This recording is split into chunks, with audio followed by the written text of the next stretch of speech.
Bienvenue pour ce nouveau tuto. J'espère que vous avez liké, que vous vous êtes abonné pour une suite de tutos à venir. Aujourd'hui, nous recommençons la série des tutos sur le HTML CSS. À présent, on va essayer d'aligner notre test. Premièrement, dans le bloc 3. On a un div puis une balise P. En effet, vu que les deux balises sont de type bloc, cela peut créer un flou quant à notre demande d'alignement de test. Dans ce genre de cas, on fait rappel à la balise bloc la plus proche du test. Donc ça sera la balise P. Et on demande à notre test de créer une marge intérieure. Alors dans le CSS, pour faire référence à la balise P, dans le bloc 3, on écrira juste P précédé de dièse bloc 3. Comme dans l'un des tutos précédents. Et là, on utilisera la balise, la propriété, padding. Comme on a besoin d'une marge intérieure haute et gauche, on donnera à la marge intérieure haute une taille de 30 pixels et à gauche une marge de taille 60 px, 60 pixels. Faisons une exécution. Le test est à présent bien positionné. On remarque les différentes marges. À présent, nous allons aligner notre test. Pour aligner le test, on se servira de la propriété test align. Dans le bloc 2, nous allons centrer notre test en utilisant la propriété test align avec la valeur center. Et dans le bloc 3, nous allons aligner à gauche avec les mêmes propriétés, avec la même propriété et la valeur left. Faites une exécution. On voit que nos tests ont suivi les indications. Le test du bloc 2 est centré et le test du bloc 3 débute à gauche, débute de la gauche. Par contre, dans le bloc en blanc, on constate que le test n'est pas encore aligné. En premier lieu, nous allons donner un ID à la balise P qui entoure le titre. On va l'appeler marque. Donc, ça sera ID est égal à marque. Ensuite, nous allons centrer le test avec la propriété test align et la valeur center. Une fois fait, effectuons une exécution. On constate que la première phrase dans le bloc est centrée.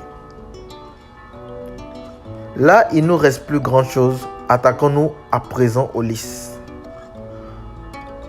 Comment donner un style aux listes ou retirer les puces? Dans le bloc en blanc, nous avons une liste à puces. Ici, nous allons retirer les puces. Vu qu'on a juste une liste à puces, on n'aura pas besoin d'un ID.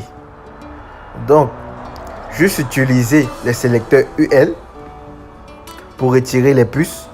On utilisera la propriété listStyle_type et nous lui donnerons la valeur none. Faisons une exécution. On constate que les puces ont disparu.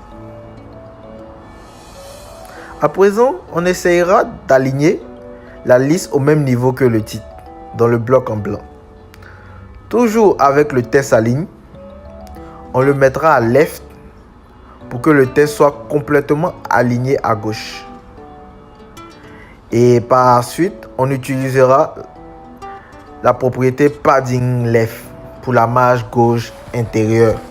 Pour le faire légèrement avancer, on donnera la valeur 35 px. Faisons une exécution. On constate que tout est plus correct. Essayons à présent de changer le style de la liste dans le dernier bloc. Mais d'abord, il serait idéal de changer la couleur du test vu que le test n'est pas visible. Utilisons alors le sélecteur OL vu qu'on a un seul type de ce genre de liste. Et à l'intérieur, nous introduirons la propriété color à qui on donnera la valeur white pour changer la couleur du test en blanc. Faisons une exécution. On constate que le test a bien changé de couleur et est devenu blanc. À présent, on voit bien que la liste est numérotée. Nous essayerons de changer ces numéros en dix, c'est-à-dire en puce. Et pour ce faire, nous utiliserons encore une fois la propriété list style type. Mais cette fois, comme valeur, on lui donnera 10. Effectuons une exécution.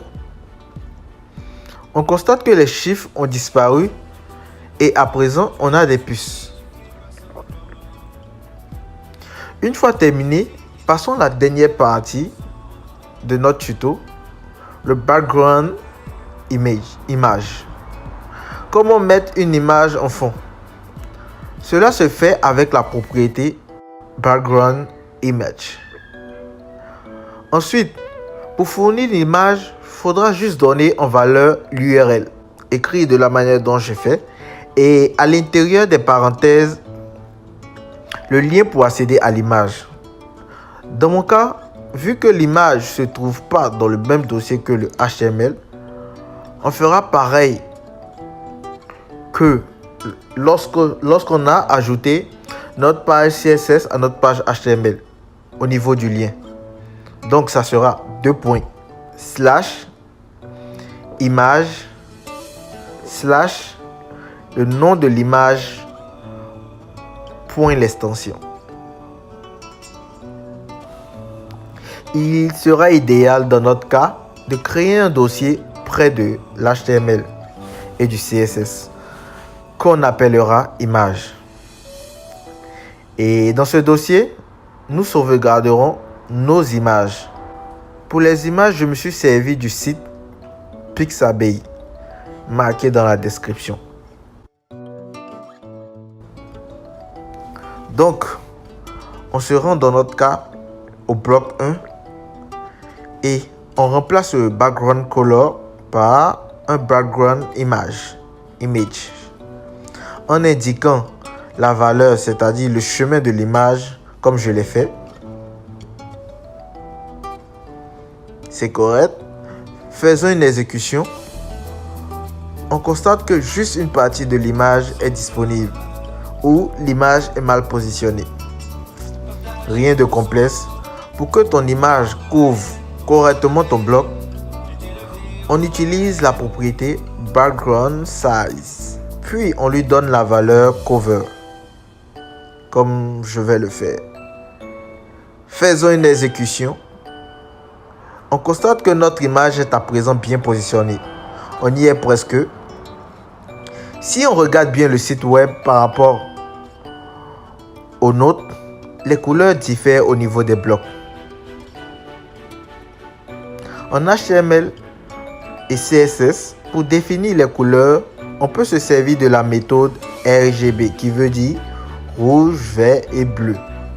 En clair, on doit définir une quantité de couleurs rouge, vert et bleu pour s'en servir. Vous pouvez vous aider du logiciel Paint dans Windows.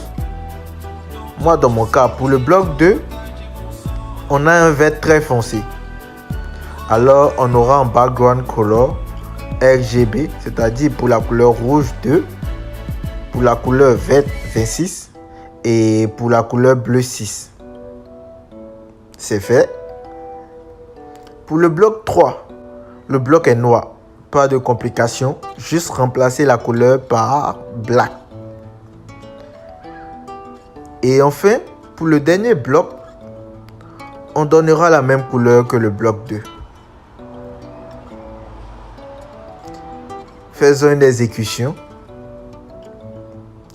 Là, tout semble se redessiner. Si vous avez fait attention, le bloc en blanc a un fond plus clair. Sur le site en exemple, pris en exemple. Et pour le faire sur le nôtre, cela va se faire avec la propriété opacity. Ces valeurs sont comprises entre 0 et 1. Moi, je lui donnerai 0,8. Donc, ça sera 0,8. Faisons une exécution. Là, on constate que notre bloc a rendu un fond plus clair. Mais nos textes ont disparu au niveau du troisième bloc et du deuxième bloc. Alors, il faut changer la couleur du test. Comment changer la couleur d'un test en HTML, CSS? Pour pouvoir changer la couleur de notre test, il faut utiliser la propriété color. Dans notre cas, on donnera la valeur white au niveau du bloc 3 et 2. Faisons une exécution. On constate que tout réapparaît avec la couleur blanche.